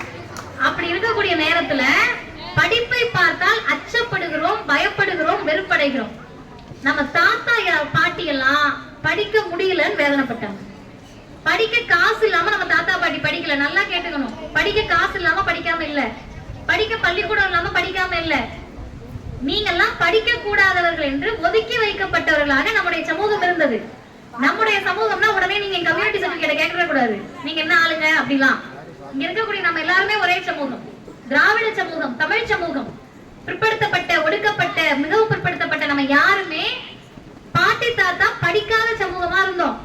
இன்னைக்கு இந்த படிப்பு நம்ம கையில இருக்குன்னு சொன்னா அது எதை தெரியுமா தரணும்? ஒரு 100 பேர் இருக்கக்கூடிய அரங்கத்தில், 200 பேர் இருக்கக்கூடிய அரங்கத்தில் இதே நீங்க 400 பேர் இருந்தாலும் என்னால் பேச முடியும் என்ற துணிச்சலையும் தைரியத்தையும் மதிவதனைக்கு கொடுப்பதாக கல்வி ஒன்றுதான் இருக்கிறது என்பதை நீங்கள் மறந்துவிடக் கூடாது. படிப்பு மட்டும்தான் இந்த துணிச்சலை கொடுக்கும், இந்த தைரியத்தை கொடுக்கும். அப்ப படிக்கிற படிப்பு புத்தக படிப்பாக இருக்கின்ற வரை நீங்கள் சிறந்த மருத்துவராக மாற முடியும். சிறந்த படிப்பு இருந்தா இன்ஜினியரா மாறலாம், பொறியாளரா மாறலாம். சிறந்த படிப்பு இருந்தா ஆசிரியரா மாறலாம். சிறந்த படிப்பு இருந்தா வழக்கறிஞரா மாறலாம், நீதிபதியா மாறலாம், காவல்துறை அதிகாரியா மாறலாம், மருத்துவரா மாறலாம், பொறியாளரா மாறலாம், எல்லாம் மாறலாம். மனிதரா என்றைக்கு மாறுவது? மனிதராக மாற வேண்டும் என்றால் இலக்கியத்தை படித்து உங்கள் ஆற்றலை நீங்கள் வளர்த்துக் கொள்கிற போதுதான் மனிதராக மாறுவீர்கள். இப்ப உங்களுக்கு ஆச்சரியப்படணும். நீங்க என்னக்கா வந்ததுல இருந்து மனுஷங்களா மாறணும், மனுஷங்களா மாறணும், நாங்களா யாருக்கா, நீங்க எல்லாம் பார்த்தா ஏலியன் மாதிரி இருக்கா அப்படின்னு நீங்க கேட்கலாம். நம்ம யாரு என்பதை இப்ப நான் கேட்கக்கூடிய கேள்வியில நீங்களே முடிவு பண்ணிக்கணும். பெற்றோர்கள் இருக்கீங்க, பெற்றோர்களுக்காக இதை சொல்லுகிறேன். பிள்ளைகள் சரியாக தான் வளர்ந்து கொண்டிருக்கிறார்கள். நம்ம தான் கொஞ்சம் கொஞ்சம் அப்பப்ப நம்மளுடைய மூளையில் இருப்பதை திணித்து விடுகிறோம். பெற்றோர்களையும் சேர்த்து கேட்கிறேன், மாணவர்களையும் கேட்கிறேன். இங்க இருக்க யாராவது ஒருத்தர் நான் பிறந்தா பாபநாசத்துல கும்பகோணத்துலதான் பிறக்கணும் நினைச்சு பிறந்தேன் அப்படின்றவங்க கை தூக்குங்க. நல்ல கேள்வியை கேட்டுக்கணும். பிறந்தா கும்பகோணத்தை தவிர எங்கேயும் பிறக்க மாட்டேன் அப்படின்னு நினைச்சு பிறந்தியா நீ? இல்ல அப்படி யாரும் பிறக்க முடியாது. நீங்களாம் நினைச்சீங்களா கும்பகோணத்துலதான் பிறக்கணும்னு? என்ன ஒரு அறிவு! அப்படி யாரும் பிறக்க முடியாது. உட்காருங்க. அப்படி யாரும் பிறக்க முடியாது. பிறந்தா நான் இந்த மதத்தில் தான் பிறப்பேன், பிறந்தா நான் இந்துவா தான் பிறப்பேன், பிறந்தா நான் இஸ்லாமியரா தான் பிறப்பேன், பிறந்தா நான் கிறிஸ்தவரா தான் பிறப்பேன் அப்படின்னு நினைச்சு யாராவது பிறக்க முடியுமா? முடியாது. இந்த கேள்வியே சரியானது அல்ல. அடுத்த கேள்வி நல்லா புரிஞ்சுக்கணும். நான் பிறந்தா இந்த ஜாதியில தான் அடிச்சாம்பர் அப்பாயின்மெண்ட் ஆர்டர்ல பிறப்பேன் அப்படின்னு பிறக்க முடியுமா? முடியாது. அப்ப உங்களுடைய மதம் என்பதோ, உங்களுடைய ஜாதி என்பதோ, அல்லது உங்களுடைய ஊர் என்பதோ நீங்கள் தேர்ந்தெடுத்தது கிடையாது. அருமை மாணவ செல்வங்களே, மேடைக்கு வந்திருக்கக்கூடிய அக்காவை பார்க்காம பேசக்கூடிய நான் சொல்லக்கூடிய கருத்தை கேட்கணும். இது எல்லாமே நம்முடைய முடிவு கிடையாது. இது எல்லாமே நம்முடைய தந்தை தாயார் என்ன மதத்தில் இருக்கிறாரோ அந்த மதம் நம்ம. இப்ப மதிவதனியை ஒரு இஸ்லாமிய வீட்டுல பிறந்திருந்தா நான் என்னவா வளருவேன்? மதிவதனி ஒரு கிறிஸ்தவர் வீட்டுல பிறந்தா, இந்து வீட்டுல பிறந்தா, இந்து வீட்டுல வளர்ந்துட்டு இருக்கிறப்ப இந்த பிள்ளை ரொம்ப பேசுது, இம்சையா இருக்கு அப்படின்னு ஒரு வயசுல தூக்கி ஒரு இஸ்லாமியர்கிட்ட கொடுத்துட்டாங்கன்னா இஸ்லாமியரா வளருவனா? அப்ப எந்த வீட்டில் நான் வளர்க்கப்படுகிறேனோ அவங்க சொல்ற மதம் தான் எனக்கு. எந்த வீட்டில் வளர்க்கப்படுகிறேனோ அவங்க சொல்லக்கூடிய ஜாதி தான் எனக்கு. எந்த வீட்டில் வளர்க்கப்படுகிறேனோ அவர்கள் சொல்லக்கூடிய மொழிதான் எனக்கு. அப்போ அவர்களுடைய ஜாதியும் மதமும் நம்பிக்கையும் அல்லது அவர்களுடைய மொழியும் அவர்கள் தீர்மானிக்க கூடியது அல்ல. அப்ப நம்ம எதாவது தீர்மானிக்க முடியாதுல்ல. ஆனா நம்ம மனுஷங்களுக்கு என்ன ரொம்ப பிடிக்கும்? நம்ம முடிவெடுக்க தானே பிடிக்கும். 12வது முடிச்சோடனே நீ டாக்டர் ஆகணும்னு நினைப்ப, அப்பா இன்ஜினியர் ஆகணும்னு சொல்லுவாரு. கோவம் வருமா வராதா? உனக்கு ஆசை நீ படிச்சிருக்க வேண்டியதானப்பா அப்படின்னு கேட்ப மாட்டோமா? அப்ப எதை நம்மால் தீர்மானிக்க முடியும் என்று சொன்னால் நம்முடைய கல்வியையும் வேலையையும் நம்முடைய நல்ல நடத்தையை மட்டும்தான் நம்மால் தீர்மானிக்க முடியும். அந்த தீர்மானம் சரியானதாக இருக்க வேண்டும் என்றால் இலக்கியங்களை நீங்கள் வாசிக்க வேண்டும். இலக்கியத்தை வாசிச்சா ஒண்ணும் புரிய மாட்டேதுக்கா. குறுந்தொகையே தமிழாசிரியர் வந்து விளக்க சொன்னாதாக்கா புரியுது. அதானே? பக்தி இலக்கிய பாடல்கள்லாம் உங்களுக்கு வரும், புராணங்கள்லாம் வரும். அது அவங்க வந்து டிரான்ஸ்லேட் பண்ணணும். தமிழையே மொழிபெயர்த்தாலும் நமக்கு தமிழ் புரியுற அளவுக்கு தான் இன்னைக்கு இருக்கும். அப்ப எதை வாசிப்பது? நீங்க இருக்கக்கூடிய எத்தனை பேருக்கு பேச்சாளர் ஆகணும்னு ஆசை? சும்மா கை தூக்குங்க. சொல்றவங்க நடந்துட போதா? சும்மா என்னை சேர்த்து கை தூக்குவோம். தூக்குங்க. சரி. எத்தனை பேருக்கு எழுத்தாளர்? பேச்சாளரே இல்லக்கா, எங்கக்கா எழுத்தாளர்ன்றீங்களா? எத்தனை பேருக்கு எழுத்தாளர் ஆகணும்னு ஆசை? சரி. எத்தனை பேருக்கு நல்ல தலைவர் ஆகணும்னு ஆசை? ஏன் நீங்க தலைவா வா தலைவா அந்த தலைவா இல்லடா. சரி, ஓகே, டன். இப்ப நீங்கெல்லாம் வந்து சிறந்த மருத்துவர், பொறியாளர், கல்வியில் சிறந்த வல்லுநர்களா மாற போறீங்க, அப்படிதானே? இதுவும் இல்ல அதுவும் இல்லைன்னா எதுவுமே இல்ல. சரி, நல்லா கேட்டுக்கோங்க. லைனுக்கு வந்துருங்க. அமைதியா இருந்தீங்கன்னா 10 நிமிஷத்துல 5 நிமிஷத்துல முடிச்சிருவேன். இல்லைன்னா பேசுவேன். வேண்டாக்கா முடிக்காதீங்க.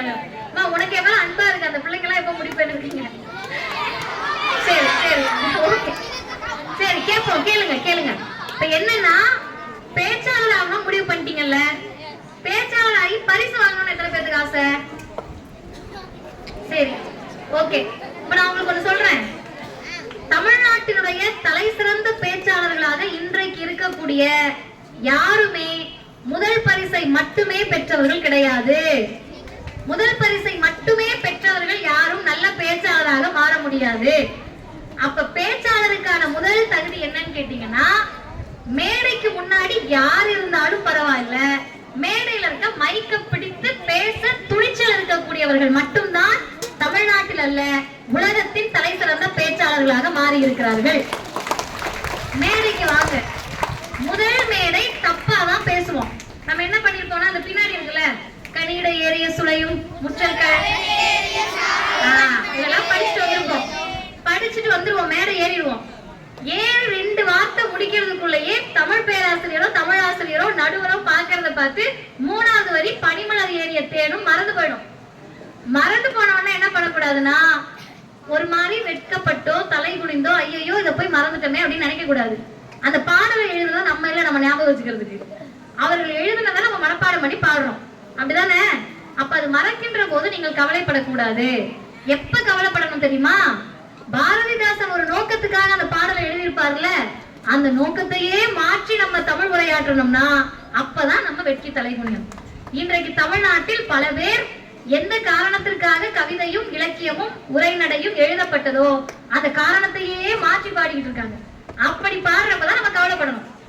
ஒரு எடுத்துக்காட்டு சொல்றேன். இதெல்லாம் உங்களுடைய டிப்ஸா வேணும்னா நீங்க எடுத்துக்கலாம், பேச்சு போட்டியில பேசலாம். எனக்கு முன்னாடி ஒரு ஐயா வந்து சரியா நினைவுல தவறா நினைக்க வேணாம், தாலாட்டு பற்றி பேசினாங்க. நீங்க தானே ஐயா பேசினார், தாலாட்டை பற்றி பேசினாரு. இப்ப தாலாட்டு பாடுறப்ப இன்னைக்கு எனக்கு தெரிஞ்சு நீங்க எல்லாருமே 2K கிட்ஸ் தான். யூடியூப்ல வரும்ல, அத்தை அடிச்சாரோ மாமா அடிச்சாரோ பாட்டி அடிச்சாரோ தாத்தா அடிச்சாரோன்னு ஒரு பாட்டு வரும். கேட்டிருக்கீங்களா? யூடியூப்ல போய் கேளுங்க. பாட்டி அடிச்சாரோ என்ன வரும்? பால் ஊட்டும் கையால. இதை மாத்திட்டாங்க எல்லா வரிகளையும்.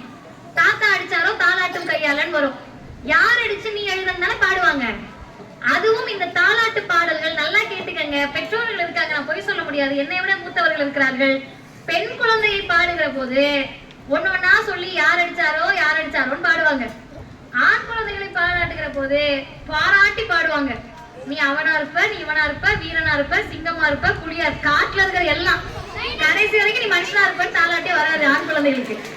அப்ப பெண் குழந்தைகளை பற்றி பாடுகிற போது யார் அடிச்சாரோ பாட்டு வருதுல்ல. ஒரே ஒரு கவிஞர் தான்ப்பா, நல்லா கேட்டுக்கங்க. நான் உங்ககிட்ட வந்து பந்தயம் கூட கட்டுறேன். ஒரே ஒரு கவிஞர் மட்டும்தான் தாலாட்டை பாடுகிற போது எத்தனை நாளைக்கு பொம்பளை பிள்ளைய அவர் அடிச்சாரா இவர் அடிச்சாரா, எதுக்கு? நான் சொல்றத நீ கேளு அப்படின்னு ஒரு கவிஞர் இப்படி எழுதுறாரு. மூடத்தனத்தின் முடைநாற்றம் வீசுகின்ற காடு மணங்கவரும் கற்பூர பெட்டகமே. புரியாது, நான் விளக்கம் சொல்றேன். வேண்டாத ஜாதி இருட்டு வெளுப்பதற்கு தூண்டா விளக்காய் துளங்கும் பெருமாட்டி, புன்னில் சரம் விடுக்கும் பொய்மதத்தின் கூட்டத்தை கண்ணில் கனல் சிந்தி கட்டழிக்க வந்தவளே, தெய்வீகத்தை நம்பும் திருந்தாத பெண் குலத்தை உய்விக்க வந்த ஓப்பே பகுத்தறிவே. அப்படியே வரிசையா சொல்லிட்டே வந்து அந்த 2 வரிகள் வேண்டாம், இங்க நம்பிக்கையாளர்களும் இருக்கீங்க, அதனால நான் நாகரிகம் கருதி தவிர்த்து விடுகிறேன். கடைசி அப்படி முடிக்கிறாரு. தூங்க வைக்கணும் குழந்தைய, பெண் குழந்தை தூங்கிட்டு இருக்கு தொட்டில்ல. அவர் வந்து கேட்கிறாரு, சோலை மலரே சொர்ணத்தின் வார்ப்படமே எல்லாம் சொல்லிட்டு நீ இப்படிதான் இருக்கமா, உன் வேலை என்ன தெரியுமா? வளர்ந்து வந்து ஐயோ அவர் என்ன அடிச்சிட்டாரே அப்படின்னு மூக்க சிந்திட்டு கண்ணை சிந்திட்டு அழுதுட்டு இருக்கிறது இல்ல. ஐயோ என்ன படிக்க வேணாம்னு சொல்லிட்டாங்க, நான் படிக்க மாட்டேன்னு சொல்றதல்ல. பெண்கள் எல்லாம் குரில், ஆண்கள் எல்லாம் நெடில் அப்படி சொல்றதுக்கு நீ பிறக்கல. என்னால என்ன செஞ்சிட முடியும்? நான் பொம்பளை பிள்ளையா பிறந்துட்டேன்னு வேதனைப்படுறதுக்கு இல்ல. பொம்பளை பிள்ளையா பெத்துட்டோமே, வரதட்சணை கொடுக்கணுமே, காசு கொடுக்கணுமே பெண் பிள்ளைகளை பார்த்து அழுகாதீங்க. அந்த குழந்தை என்ன தெரியுமா பண்ணணும்? ஒரு பெண் மூடத்தனம், மூடத்தன்மை இருக்குல்ல, மூட நம்பிக்கை இருக்குல்ல. மூட நம்பிக்கைனா சின்ன எடுத்துக்காட்டு சொல்றேன். ஒரு விதவை பெண் இருக்காங்கன்னு வச்சுக்கோ. நான் வந்து ஒரு தனிப்பட்ட ஒரு பெற்றோரால் வளர்க்கப்பட்டவள். எங்க அப்பா வந்து என்னுடைய 15 வயதுல மரணித்துட்டார். அவர் இறந்த பிறகு எங்க அம்மா என்னை வளர்க்கிற போது இந்த சமூகம் என்னுடைய தாயை விதவையாக பார்த்திருக்கும். அது ஒரு மூட நம்பிக்கை. தனிப்பட்ட ஒரு ஆளாக ஓய்வு பெற்ற தலைமை ஆசிரியராக இன்றைக்கு மதிவதனில் நிற்கிறேன் என்றால் அதுக்கு காரணம் என்னோட அம்மா தான் அப்படின்னு சொல்லக்கூடிய அளவிற்கு இன்றைக்கு சமூகம் மாறி இருக்குன்னா அன்றைக்கு பெரியார் தான் கேட்டாரு. கணவனை இழந்தால் விதவை, மனைவியை இழந்தால் அவர் விதவனான்னு கேட்டார். விதவன் என்ற சொல் தமிழில் கிடையாது. தந்தை பெரியார் சொன்னார், அப்ப அவருக்கு விதவன் பேர் வையினார். தன்னைத்தானே பெரியார் அறிமுகப்படுத்திக் கொள்கிற போது சொல்லுகிறார், நான் ஒரு விதவன். அப்ப பாரதிதாசன் என்ன சொல்றாருன்னா, மூட நம்பிக்கையை ஒழிக்க கூடியவள் நீ. அதுக்கு அடுத்து வேண்டாத ஜாதி இருட்டு வெளுப்பதற்கு இலக்கியத்தை படிக்கின்ற போது நீங்கள் ஆழமா படிச்சு பார்த்தா தெரியும், தமிழ் இலக்கியத்தில் ஜாதி கிடையாது. கீழடி அகழ்வாராய்ச்சியில தோண்ட தோண்ட கல்லு கிடைக்குது, மண்ணு கிடைக்குது, எழுத்து கிடைக்குது, பானை கிடைக்குது. ஜாதி மட்டும் தமிழர் வரலாற்றில் கிடைக்கவே இல்லை. அப்ப அந்த வேண்டாத ஜாதியை வெளுப்பதற்கு நீ வா. அடுத்து சொல்றாரு, புண்ணியம் சடமிருக்கும் பொய் மதத்தின் கூட்டத்தை. அப்படின்னா மதத்தின் பெயரால் நம்மை ஏமாற்றி பிழைக்கக்கூடிய ஒருவர் உருவாகிறார் என்றால் அவரை கேள்வி கேட்க நீ எழுந்து வா. அப்படியே ஒன்னொன்னா சொல்லிட்டு, இப்ப நிறைய பேர் தவறாக நினைத்துக் கொள்ள வேண்டாம். நான் முன்னாடியே சொல்லணும்னு நினைச்சேன் டிஸ்க்ளைமர். நான் சொல்லக்கூடிய கருத்துக்கள் என்னுடையது. தவறாகப்பட்டால் விட்டுட்டு நீங்க போயிடலாம், சரி என்று பட்டால் ஏற்றுக்கொள்ளலாம் என்று சொல்லக்கூடிய பெரியாரின் வழியில் சொல்லுகிறேன். நான் பேசக்கூடிய கருத்தில் தவறு இருந்தால் அல்லது உங்களுக்கு உடன்பாடாக இல்லாத கருத்தாக இருந்தால் நீங்கள் மறந்துடலாம், பிடிச்சிருந்தா ஏத்துக்கலாம். இப்ப சொல்றாங்க, தெய்வம் ஒண்ணு இருக்கு, கடவுள் ஒண்ணு இருக்கு என்று நம்பி, தெய்வீகத்தை நம்பி இவர்கள் மோசமாக போகிற போது, வீணாக போகிற போது, அதை நினைத்துக் கொண்டிருக்கிற போது நீ அவர்களை திருத்தவா, அவர்களை திருத்தவா அப்படின்ற அழைப்பு எதற்காகனா, இங்க இருக்கக்கூடிய நம்பிக்கையாளர்கள் நிறைய பேர் இருக்காங்க, கடவுள் நம்பிக்கையாளர். கடவுள் மீது நம்பிக்கை இருக்கக்கூடிய தவறே கிடையாது. இன்னும் சொல்லுகிறேன், எந்த கடவுளை பின்பற்ற வேண்டும் என்பது உங்களுடைய உரிமை. அரசமைப்பு சட்டம், நான் ஒரு வழக்கறிஞராக சொல்றேன், இந்திய அரசமைப்பு சட்டம் சொல்லுது உங்களுக்கு பிடிச்ச மதத்தை நீங்க பின்பற்றிக்கலாம், ஒரு மதத்திலிருந்து இன்னொரு மதம் மாறிக்கொள்ளலாம். ஆனா ஏன் அந்த கவிஞர் அப்படி சொல்றாருன்னா, குழந்தைங்க பிறந்த உடனே முதல் வார்த்தை குழந்தைகிட்ட என்ன சொல்லி கொடுப்போம்? பொய் சொல்லக்கூடாதுன்னு சொல்லி கொடுப்போமா? அப்பா அம்மான்னு சொல்லி கொடுக்கறதுக்கு அடுத்து என்ன சொல்லி கொடுப்போம்? பொய் சொல்லக்கூடாதுடா அப்படின்னு. பொய் சொல்லக்கூடாதுன்னு வளர்க்கக்கூடிய பெற்றோர் குழந்தைக்கு ஒரு கொஞ்சம் விவரம் தெரிஞ்ச உடனே கோவிலுக்குள்ள கூட்டிட்டு போய் ஒரு கல்லை காட்டி இதுதான் கடவுள் அப்படின்னு சொல்லுவாங்களா? அப்ப அந்த குழந்தை என்ன கேட்கும்? அம்மா இங்க கல்லு தானமா இருக்கு, கடவுள்ன்றியம்மான்னு கேட்கும். இப்ப அம்மா சொல்ல பதில் என்னவாகும்? அமைதியா இருக்கு, சாமி கண்ணை குத்தி. அவ்வளவுதான், முடிஞ்சு போச்சா? அவ்வளவுதான், பதில் தெரியாது, சாமி கண்ணை குத்தினும் முடிஞ்சிடும். அப்புறம் கோவிலுக்கு கூப்பிடுறப்ப நம்ம போகலாம், அம்மா என்ன சொல்லுவாங்க? அப்பா என்ன சொல்லுவாரு? ஒழுங்கா சாமி கும்பிட்டனாதான் என்ன வரும்? படிப்பு வரும் அப்படின்னு சொல்லுவாங்க. இதெல்லாம் நீங்க யோசிச்சுக்கணும், சரியா தவறானதெல்லாம் நீங்க யோசிச்சுக்கணும். அவர் சொல்றாரு பாரதிதாசன், இப்படி இருக்கக்கூடியவர்களை திருத்துவதற்காக இந்திய வரலாற்றிலேயே ஒரு பெண்ணை பார்த்து மலரே, காடே, வனமே, நதியே, கடலே, மிகப்பெரிய அழகே என்று அழகாக மட்டும் வர்ணித்த போது முதலில் பாரதிதாசன் சொன்னார், உயிரிக்க வந்த உவப்பே பகுத்தறிவே என்று பகுத்தறிவாக பெண்களை பார்த்த ஒரே கவிஞர் புரட்சி கவிஞர் பாரதிதாசன் மட்டும்தான். அதுக்கடுத்து சொல்லுகிற போது இதெல்லாம் யோசிச்சு பாருங்க. நம்முடைய தலைமுறை இலக்கிய காலங்கள் தொட்டு பாரதிதாசன் வரை அழகியலை மட்டும் பார்த்த சமூகத்தில் அறிவை பார்க்க சொல்லி கொடுத்த அந்த கவிஞர்களை நிரம்ப வாசியுங்கள். பாரதிதாசனை வாசியுங்கள், பாரதியாரை வாசியுங்கள், யாரனாலும் வாசியுங்கள், கம்பனை வாசியுங்கள், அவர்கள் சொல்லக்கூடிய எல்லாரையும் வாசியுங்கள். ஆனால் உங்கள் புத்திக்கு எது சரி என்று படுகிறதோ அதை மட்டுமே மேடை ஏறி பேசுங்கள். மேடைக்கு தேவை அழகு கிடையாது, உண்மை மட்டும்தான் என்பதை மனதில் நிறுத்தி மேடைக்கு ஏறுங்கள். நான் இவ்வளவு நேரம் பேசின கருத்துகளில் அழகியல் இருந்துச்சான்னு எனக்கு தெரியாது, உங்களை மகிழ்ச்சி அடைய வைச்சதான்னு எனக்கு தெரியாது, உங்களை சோர்வடையாம பார்த்துக்கிட்டதான்னு எனக்கு தெரியாது. ஆனால் நான் பேசிய ஒவ்வொரு சொல்லிலும் உண்மை இருந்தது என்பது மட்டும்தான் எனக்கு தெரியும் என்று சொன்னால், ஒரு பேச்சாளராக ஒரு இலக்கிய மன்றத்திலே உங்களுக்கு தேவைப்படக்கூடிய செய்தி அது மட்டும்தான். இறுதியாக ஒன்றை மட்டும் சொல்லி அமர்கிறேன். பட்டுக்கோட்டை அழகிரி பள்ளியில் படித்த பல பேர் இன்றைக்கு சிறந்த பேச்சாளர்களாக, சிறந்த எழுத்தாளர்களாக, சமூகத்தின் மிக முக்கிய புள்ளிகளாக வலம் வந்து கொண்டிருக்கிறார்கள். அதில் இந்த பள்ளிக்கு நான் வருகிறேன் என்று சொன்ன உடனேயே வந்தவுடனே நான் பேராசிரியருடைய ஆசிரியர் பெருமக்கள் கிட்ட, முதல்வர் கிட்ட கேட்டேன், இன்றைக்கு ஒரு ஆளுங்கட்சியினுடைய செய்தி தொடர்பாளராக விவாத நிகழ்ச்சிகளில் வரக்கூடிய அளவிற்கு எங்களுடைய நண்பர் தோழர் கமலேஷ் அவர்களுடைய நண்பராக இருக்கக்கூடிய சூர்யா அவர்கள் இந்த பள்ளியில் படித்து இன்றைக்கு பேச்சாளராக நிற்கக்கூடியவர்கள். இளம் தலைமுறையினர். ஐயா திருநாவுக்கரசு கேட்டாரு, எந்த பேட்ச் அவங்க படிச்சாங்கன்னாரு. 2014 அப்படின்னா 10 வருஷத்துல இவ்வளவு பெரிய ஆள் ஆயிட்டாரா அப்படின்னு கேட்டாரு. அப்ப இந்த பள்ளியினுடைய மிகப்பெரிய சிறப்பு என்பது, ஒரு மகிமை என்பது, பட்டுக்கோட்டை அழகிரிக்கே உரிய பெருமை என்பது, நீங்கள் படித்து சிறந்த இலக்கிய மன்றத்தை பயன்படுத்தி கொண்டால் நினைத்து பார்க்க முடியாத உச்சங்களை உலக அளவில் தொடலாம். அப்படி தொடக்கூடிய ஒவ்வொரு மாணவ செல்வங்களையும் வாழ்த்தி மேடையை பயன்படுத்திக் கொள்ளுங்கள். மேடைக்காக அல்ல, உங்களுக்காக. வாய்ப்புக்கு நன்றி.